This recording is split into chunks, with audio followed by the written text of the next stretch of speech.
Goed, kom ons lees Psalm Johannes 10 en dan vanaf vers 22.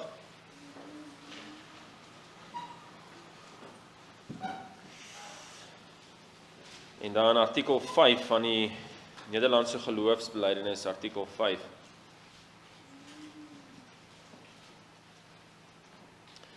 Vers 22. En dit was die fees van die tempelwyding in Jerusalem, en dit was winter.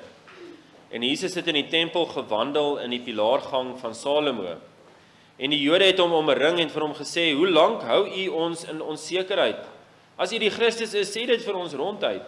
Jesus antwoord hulle, ek het dit vir julle gesê en julle glo nie.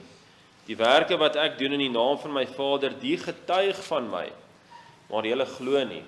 Want julle is nie van my skape nie, soos ek vir julle gesê het, my skape luister na my stem, en ek ken hulle en hulle volg my. En ek gee hulle die ewige lewe, en hulle sal nooit verlore gaan tot in ewigheid nie. En niemand sal hulle uit my hand ruk nie.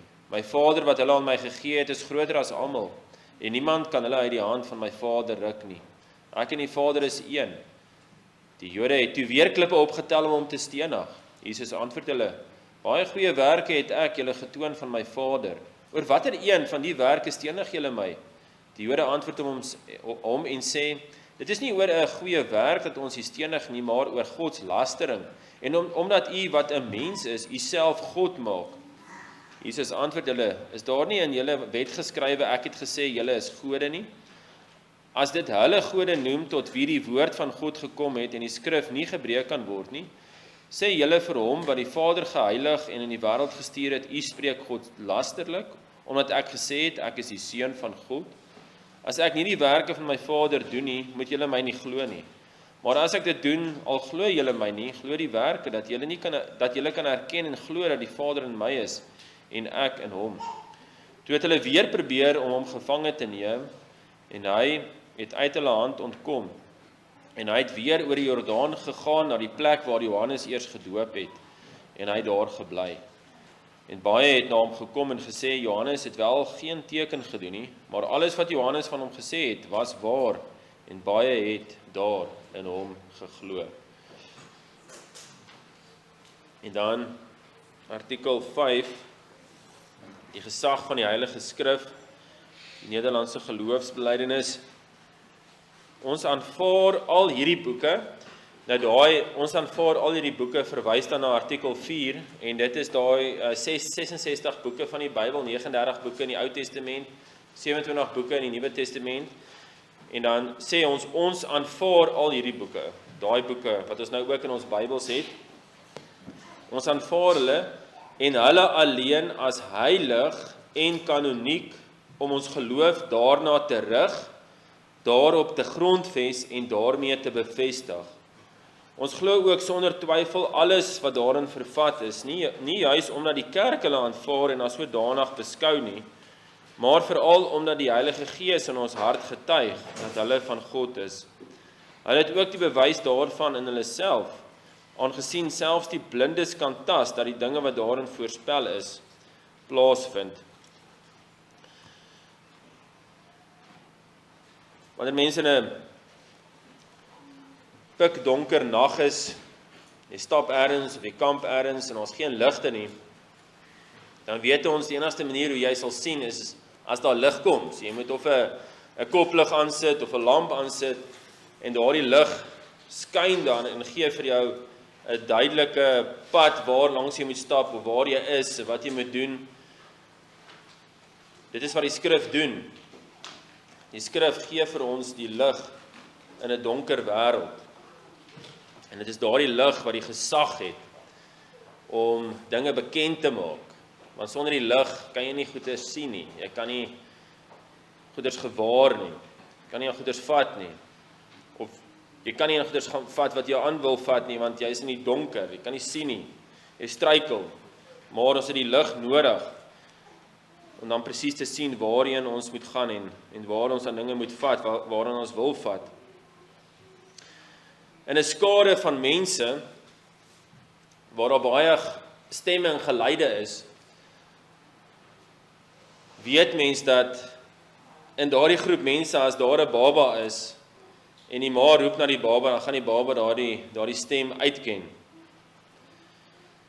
En so is dit vir ons as voorbeeld, dat wanneer iemand 'n gelowige is, wanneer Jesus iemand se hart verander het, om hom te dien en te volg, dan gaan hy ook Jesus se stem hoor.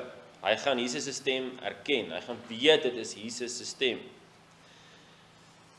Nou, in artikel 3 het ons gesien, die skrif is deur God ingegee, deur God geïnspireer. Die Bybel kom nie uit mense se idees uit nie, dis nie mense se woorde wat ons in die Bybel het nie, dit is God se woorde, wat onfeilbaar is, foutloos is, wat ons swart op wit het. En hierdie woorde kom uit God se wil uit. Wanneer daar 'n boek is wat iemand skryf buite die Bybel, dan kom dit uit 'n mens se wil uit. Nee, die persoon skryf 'n fiksieboek, of hy skryf 'n boek oor die natuur. Dit kom uit daai persoon self uit, natuurlik in die Here se voorsienigheid, in daardie sin die Here se wil, kom daardie boeke tot stand, maar hierdie boek, die 66 boeke wat dan saam die Bybel vorm, kom uit God se wil uit. Dit kom nie uit mense se idees uit nie. Dit is die Here wat mense gebruik het om hierdie woorde van hom hier neer te skryf, sodat ons dit nou het. En hier is hierdie woord wat dan vir ons presies sê wat om te glo en hoe om te lewe.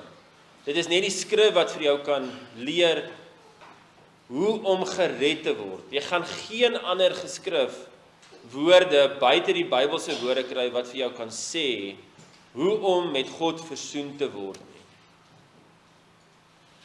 Dit is 'n baie unieke boek, dit is baie unieke woorde.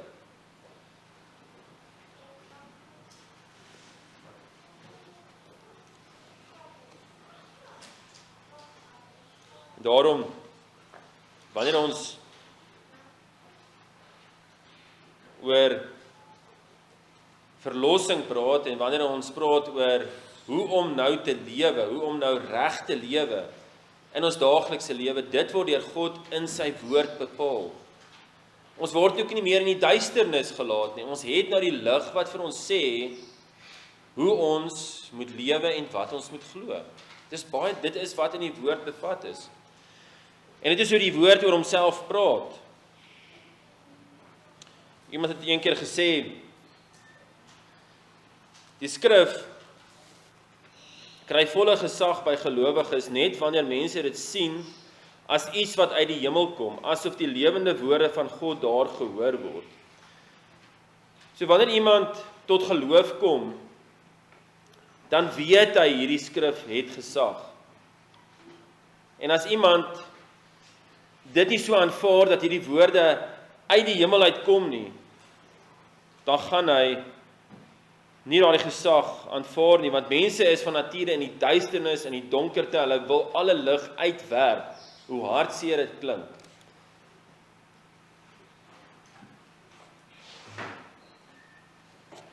So wanneer ons die Bybel lees of hoor, as gelowiges, dan weet ons, dit is God wat met ons praat, dit is God se woorde.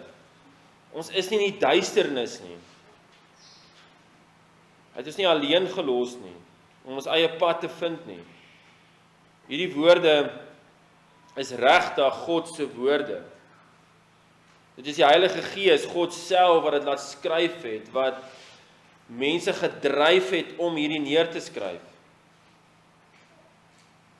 En daarom is hierdie Bybel wat 'n goddelike oorsprong het, anders as alle ander geskrifte. Dis 'n baie unieke boek. Dink daaraan dat toe Paulus die brief byvoorbeeld aan die Galasiërs geskryf het, daardie boek self, die brief aan die Galasiërs, is God se woorde. Maar hy sou ook iets anders te geskryf het, byvoorbeeld, hy sou 'n kraniesware lys opgestel het, of planne gemaak het op skrif. Maar dit is nie God se woord nie. omdat God die Bybel uitasem, is daardie boeke, hierdie 66 boeke, kanonies, dit is die kanon, dit is die maatstaf, dit is wat dit beteken, dit is waarmee jy mee, dit is wat jy bepaal, wat jy gebruik om te bepaal hoe om gered te word en hoe om vir die Here te lewe.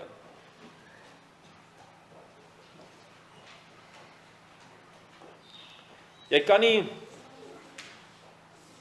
nie oor inspirasie praat sonder om te sê watter boeke God se woord is nie.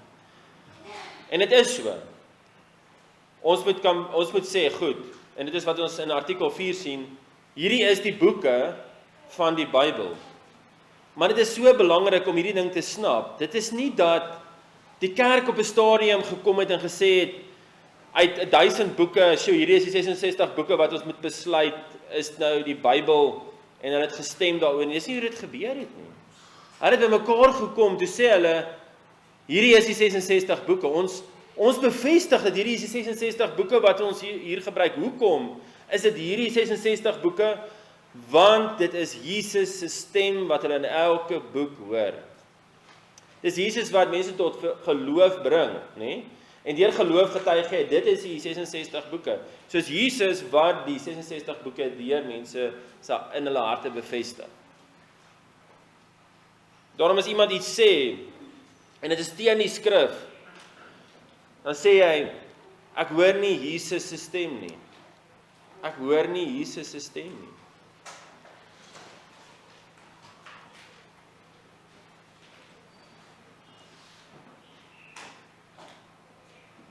Nou artikel 5 van die Nederlandse geloofsbelijdenis praat oor 3 baie belangrike dinge. Die ene is die gesag van hierdie boeke. Hierdie 66 boeke, dis die een ding waaroor hy praat daarvan in die eerste sin. Ons aanvaar al hierdie boeke en hulle alleen. Jy kan nie boeke bysit nie. Niemand kan nie sê, wel, hy het hierdie openbaring van die Here gekry, waarna die kerk nou moet luister, en hy het direk van die Here gekry, dan moet hy dit neerskryf, en dan gaan dit eintlik in die agterkant van die Bybel moet sit, maar niemand mag dit doen nie. En hoe weet ons dit? Want die skrif sê self, in die laaste dae praat die Here deur Jesus. Ons weet aan die einde van Openbaring sê daar mag nie woorde bygevoeg word nie. Ons het nou die volle Openbaring, so daar gaan niks bykom nie. En wanneer ek dit sê, dan weet gelowiges, dit is ook so. Hulle aanvaar dit so. So hierdie boeke, die 66 boeke en hulle alleen, word aanvaar as heilig, dis apart, dis anderste as ander boeke. Dis uniek. Dis nie menslike boeke nie. Ja, die Here het mense gebruik, maar dit is sy woorde wat hy laat neerskryf het. Dis onfeilbaar. En dit is kanoniek. Dit is 'n maatstaf. Jy meet daarmee. Jy meet hoe om te glo en hoe om te lewe. Nou, dit is heilig en kanoniek om ons geloof daarna te rig, daarop te grondves en daarmee te bevestig. So die eerste sin praat oor die gesag van hierdie boeke. Goed. Die tweede sin praat oor die oorsprong van hierdie gesag. Waar kom hierdie gesag van die Bybel vandaan? Ons glo ook sonder twyfel alles wat daarin vervat is, nie juis omdat die kerk hulle aanvaar en as sodanig beskou nie, maar veral omdat die Heilige Gees in ons harte getuig dat hulle van God is. En dan praat dit ook van, in die derde geval, oor die getuienisse van hierdie gesag. Die getuienisse van hierdie gesag. So, wat getuig dat die skrif gesag het? So dan sien ons in die skrif self, sien ons die gesag van die skrif, maar ook in die geskiedenis. As jy dink aan al die profesieë oor die koninkryke, hoe Babylon die Babyloniese koninkryk sou val, hoe die Assiriese koninkryk sou val, hoe die Romeine op die toneel sou kom, Alexander die Grote selfs, Abraham, daardie geloofshelde, hoe baie van, soos die stad Nineve, wat hulle tot in die 1800s gedink het, dit is 'n opgemaakte storie in die Bybel, en dan vind hulle die oorblyfsels van Nineve. Dan kom jy agter ook, goed, die geskiedenis, argeologie byvoorbeeld, is ook 'n getuienis ekstern. Dan sê die geloofsbelijdenis na die derde sin, die boeke het ook die bewys daarvan in hulle self, intern aangesien selfs die blindes kan tas, dat die dinge wat daarin voorspel is, plaasvind. Maar kom ons staan eers stil by daai eerste gedeelte van die belydenis, en dit is die gesag van die boeke. Die 66 boeke in ons Bybel kom van God af. En hulle doen 3 dinge vir gelowiges. Vir ons geloof. Dit bepaal wat ons moet glo. Waarna ons geloof gerig moet word. Dit is wat daar in die eerste doelwit gestel word, om ons geloof daarna te rig. Ons geloof, jy glo mos op iets, jy glo mos in iets, jy glo aan iets. Nou wat is dit waarin jy moet glo? Dit is die skrif. En die skrif sê ook presies wat hy leer, wat geglo moet word. So byvoorbeeld, die skrif sê nie, jy moet die skrif bestudeer om al die detail van rekenaars op te bestudeer nie. Die skrif sê nie, alles oor bouwerk, dit moet jy in die skrif leer nie, jy gaan dit nie daar sien nie. Maar dit wat die skrif sê, hy voor daar is, dit moet ons as waar aanvaar, en dit is waarop ons geloof gerig word. Natuurlik die skrif, in terme van, en dit is wat die skrif ook leer, is dat hoe ons lewe daagliks, in beginsel, hoe ons teenoor ons naaste lewe, hoe ons moet lief wees vir ons naaste, en lief wees vir God, dit is duidelik in die skrif. Dit is wat die skrif sê, hy wil hê, ons daar in die skrif moet vind. Die klassieke vers, en ons het al daarna gekyk, is 2 Timoteus 3 vers 16, die hele skrif is deur God ingegee, dit kom van God op, deur God ingeasem, hy het dit daar gestel, en is nuttig tot lering, tot weerlegging, tot teregwysing, tot onderwysing in die geregtigheid, sodat die mens van God volkome kan wees, vir elke goeie werk volkome toegerus. Dis die doel van die skrif, in terme van lewe. Ons moet die skrif daarvoor gebruik, niks anders te nie. Ons kan die sielkunde gebruik, of die huisgenoot gebruik, om vir ons te sê, hoe ons naaste moet lief hê nie. Ons mag dit nie doen nie. Maar die skrif is duidelik. Sodat die mens van God volkome kan wees, die skrif is vir dit gegee, vir elke goeie werk volkome toegerus. Dink maar daaroor, ek wil nou lief wees vir my naaste, ek wil nou lief wees vir my man of vrou, en ek wil lief wees vir my kinders. Dit is mos 'n goeie werk.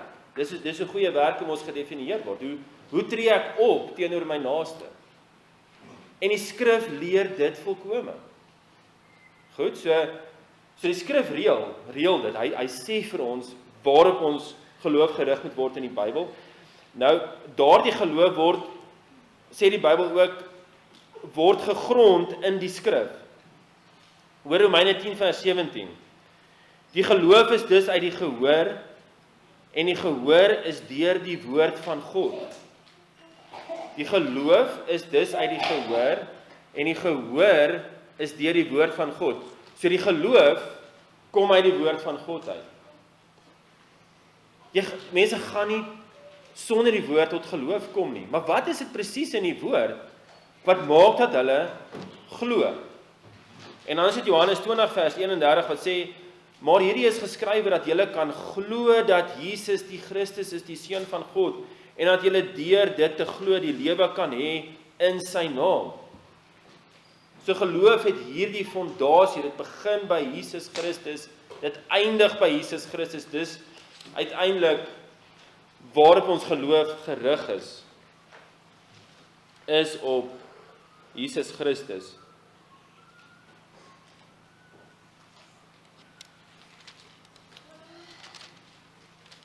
My skape luister na my stem en ek ken hulle en hulle volg my. Hulle luister na my stem.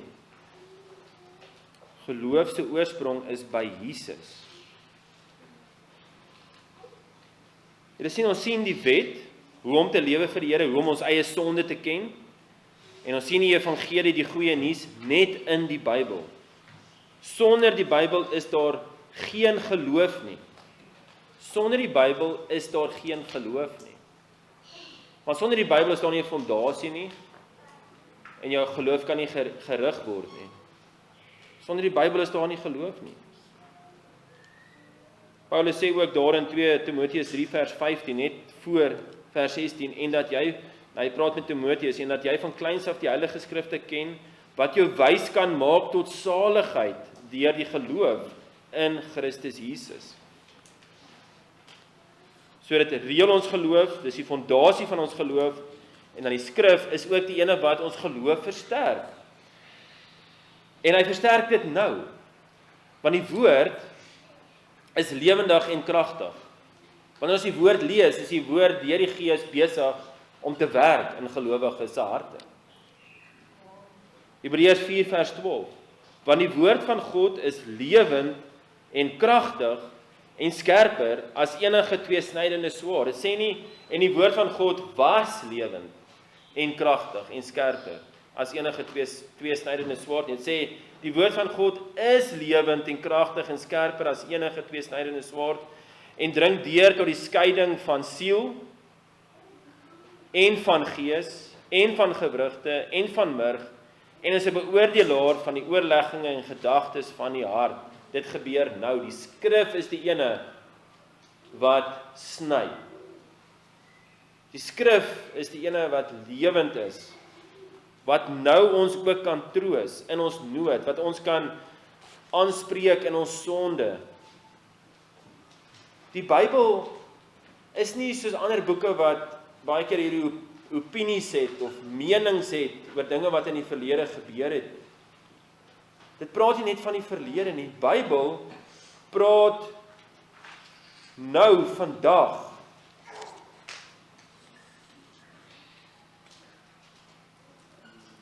Alles wat ons glo, kom uit die Bybel se duidelike leer uit. En dit is Jesus se stem. My skape luister na my stem, en ek ken hulle, en hulle sal my volg. Ons mag nooit iemand dwing om iets te glo wat nie in die Bybel staan nie, want dit is nie Jesus se stem nie. Dis Jesus se stem in die Bybel. Ons kan nie vir iemand sê, jy moet hierdie en hierdie doen, dit is wat jy moet doen ook om die Here reg te aanbid, en dit is wat 'n ware gelowige is. Waar staan dit in die Bybel? Selfs ons belydende skrifte, jy weet hierdie Nederlandse geloofsbelijdenis, die Dorse leerreëls, Heidelbergse katekismes, moet ons altyd kan sê, ons glo hierdie omdat dit met die skrif ooreenstem. So ons moet dit kan terugvind in die skrif. Anders moet dit verander of verwyder word.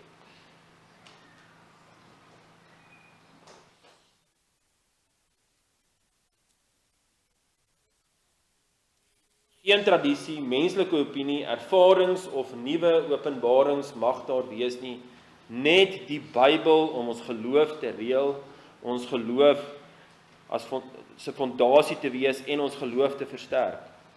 My skape luister na my stem en ek ken hulle en hulle volg my. So daar sien ons nou die gesag van die boeke. Die gesag van hierdie boeke is om ons geloof op daai maniere te rig. Dan sien ons die oorsprong van die gesag. Waar kom hierdie gesag vandaan van die skrif? En dit kom van God af deur sy Gees. Ons glo ook sonder twyfel alles wat daarin vervat is, sê die NGB. Nie juis omdat die kerk hulle aanvaar en as sodanig beskou nie, maar veral omdat die Heilige Gees in ons hart getuig dat hulle van God is. Die kerk gee nie aan die Bybel die gesag nie. Die kerk kan nooit sê, omdat ons gesê het die Bybel is kragtig en waar, daarom is die Bybel kragtig en waar nie. Die kerk kan dit nie sê nie. God doen dit self deur die Heilige Gees wat in ons harte werk. God praat op so 'n manier deur die skrif in ons harte dat hy bevestig dat die skrif van hom afkom. Hy self deur sy Gees gee gesag aan die woord. My skape luister na my stem. Dis Jesus se stem. Hy sê dat ons na hom moet luister. Die Rooms-Katolieke Kerk en baie ander sektes sê die kerk se gesag kom voor en bo die Bybel. Maar die kerk se oorsprong kom uit die skrif uit die woord van God.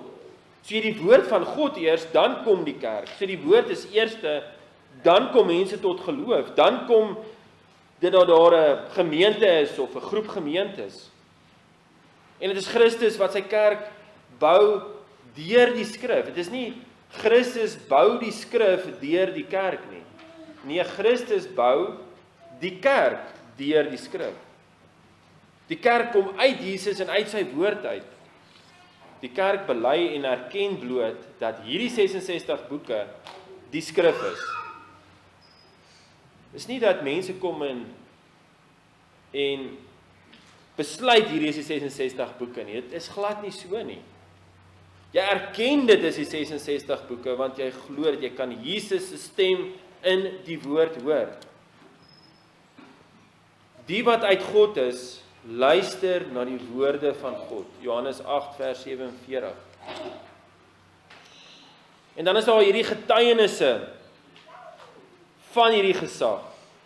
En hierdie gesag is dan die gesag van die skrif. Watter getuienisse het ons van dat die skrif gesag het? In die derde sin van die artikel 5, dan sê dit, hulle, dis nou hierdie boeke, het ook die bewys daarvan in hulle self. Aangesien selfs die blindes kan tas, dat die dinge wat daarin voorspel is, plaasvind. So jy het twee gedeeltes in hierdie sinnetjie. Ene is daar die interne getuienis in die skrif. Dis een lyn. Dis een evangelie. Dis een Jesus. Dit is een verlosser van begin tot einde. Dis Jesus wat beloof is dat hy die slang se kop gaan vermorsel. Trouwens, voor dit praat dit van dat daar die Here gee lig. Jy weet wat ons lees in die Nuwe Testament is die lig wat in mense se harte opkom. Die Here het geskep en hy die evangelie ingeskep.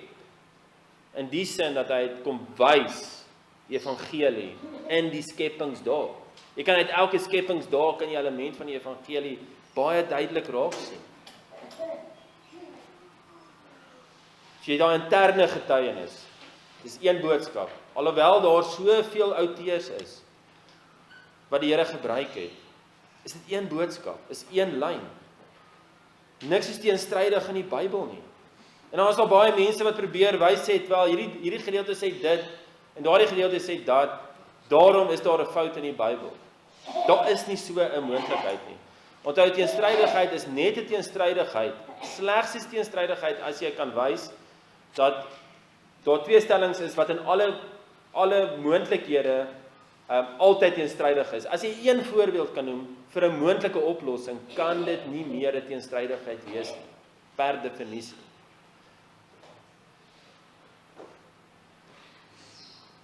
En dit laat mens net by hierdie realiteit dat mense sal nie die skrif uit nature uit aanvaar nie, want mense is in die duisternis. Die enigste manier hoe jy nie in die duisternis kan wees nie, is as jy die lig sien. En dit is die Here wat die lig moet laat skyn. Die interne bewys in die skrif sê, die woord van ons God hou stand in ewigheid. Jesaja 40 vers 8. Psalm 119 vers 89. Vir ewig, o Here, staan u woord vas in die hemele. Matteus 24 vers 35. Die hemel en die aarde sal verbygaan, maar my woorde sal nooit verbygaan nie. So die skrif getuig self dat hy gesag het. Nee, dis ook 'n belangrike punt. So die Bybel sê nie net jy gaan slegs gered word deur die woord in terme van die evangelie nie. So dis net die woord wat jou kan red, dit wat in die woord staan wat jou kan red en verlos. Dis net die woord wat jou kan leer om goeie werke te doen, maar die woord sê self van homself dat hy vir ewig is. Hy staan vas in die hemele. Die woorde van die Here sal nooit verbygaan nie. Toe die toe die mense geïnspireer is om dit neer te skryf, het die woord se gesag nie gehou net vir 20 jaar nie. En toe is dit verby dan, nou kan mens maar uitdink wat jy wil nie. Nee, hierdie gesag van die woord is vir ewig. En Jesus self het die Ou Testament as God se onfeilbare woord gesien.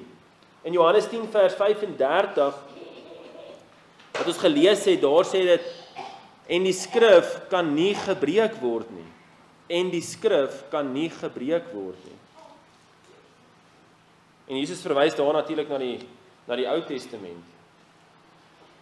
2 Timoteus 3 vers 16 verwys in die hele skrif is deur God ingegee.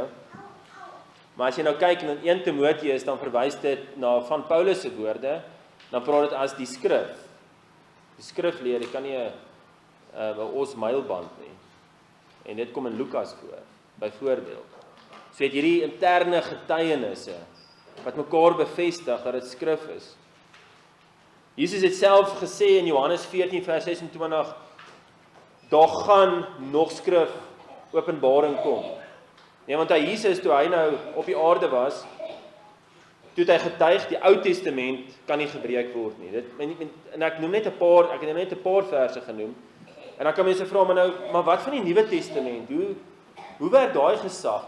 Het Jesus dit bevestig dat daar nog skrifgesag gaan wees? Het hy dit gesê? En dan sien ons in Johannes 14 vers 26, ja, maar die Trooster, die Heilige Gees, wat die Vader in my naam sal stuur, hy sal julle alles leer, en sal julle herinner aan alles wat ek vir julle gesê het.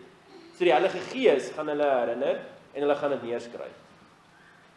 Daar sien ons, Jesus sê, daar gaan nog skrif kom. Johannes 16 vers 12 tot 15 sê, nog baie dinge het ek om aan julle te sê, maar julle kan dit nie nou dra nie. Maar wanneer hy gekom het, die Gees van die waarheid, sal hy julle in die hele waarheid lei, want hy sal nie uit homself spreek nie, maar alles wat hy hoor, sal hy spreek en die toekomstige dinge aan julle verkondig. Hy sal my verheerlik, omdat hy dit sal neem uit wat aan my behoort en aan julle verkondig. Maar hoor gou wat hier gebeur, is dat Jesus sê, die Gees sal hom verheerlik, omdat hy dit sal neem uit wat aan my behoort en aan julle verkondig. So wat hulle moes verkondig en uiteindelik moes neerskryf, moet Jesus verheerlik. So enige iets wat ons in die Bybel lees, as jy 'n hoofstuk lees, en jy vra, hoe verheerlik hierdie gedeelte Jesus? Dit is wat jy wil vra. Vers 15, alles wat die Vader het, dis nou Johannes 16 vers 15, alles wat die Vader het is myne, daarom het ek gesê, dat hy dit sal neem uit wat aan my behoort en aan julle verkondig.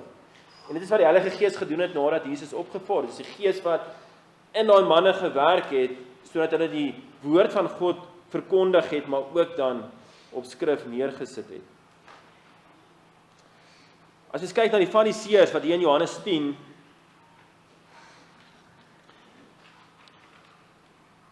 gereageer het op Jesus wat eintlik maar sê hy is God, dan sê hulle nie, maar jy moet prontuit praat dat jy die Christus is. En dan sê dit vir ons dit ronduit. En dan sê Jesus, maar ek het dit vir julle gesê, en julle glo nie, die werke wat ek doen in die naam van my Vader, die getuig van my. Die werke wat ek doen in die naam van my Vader, die getuig van my. So Jesus is besig, het die wonderwerke wat hy gedoen het vir die mense duidelik gewys, hy is die Seun van God. En hierdie is amper, kan mens noem, die eksterne bewys van die woord van God, want die mense wat daar gelewe het, hulle het gehoor wat Jesus sê, en dan doen Jesus die wonderwerke. En dan sê Jesus, die werke wat ek doen in die naam van my Vader, die getuig van my. Maar hulle wou nie eers dit aanvaar nie, hierdie wonderwerke wat Jesus gedoen het. En dan sê hy in vers 26, maar julle glo nie, want julle is nie van my skape nie, soos wat ek vir julle gesê het. So wat Jesus se punt is hierso, as iemand in die duisternis is, dan kan jy vir die persoon probeer oortuig tot jy blou is in jou gesig van die waarheid van die skrif. Jy gaan hom nie oortuig nie. Al staan Jesus hierso en hy doen 'n wonderwerk, as jy nie in Jesus glo nie, jy gaan dit verwerp, jy gaan verskonings uitdink, dat Jesus, daar moes een of ander towerry gewees het, dat hy 'n blinde laat sien het, of dat hy 'n lamme laat loop het. Dit is die boosheid van die mens.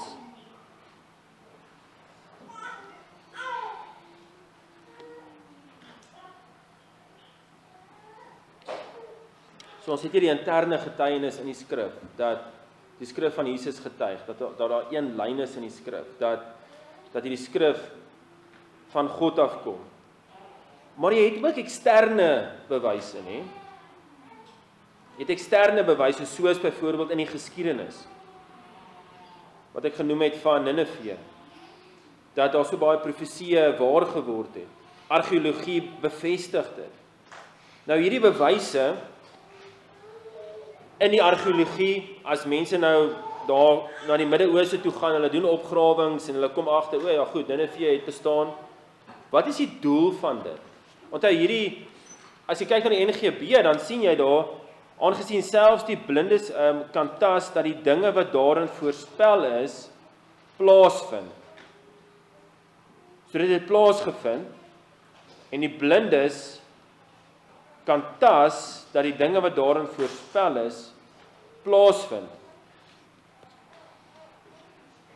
So daar is so baie getuienisse, dat blindes wat geestelik blind is, blindes wat nie God herken nie, hulle kan dit tas, hulle kan werklik sien dat die woord en die woord se profesieë waar is en van God afkom.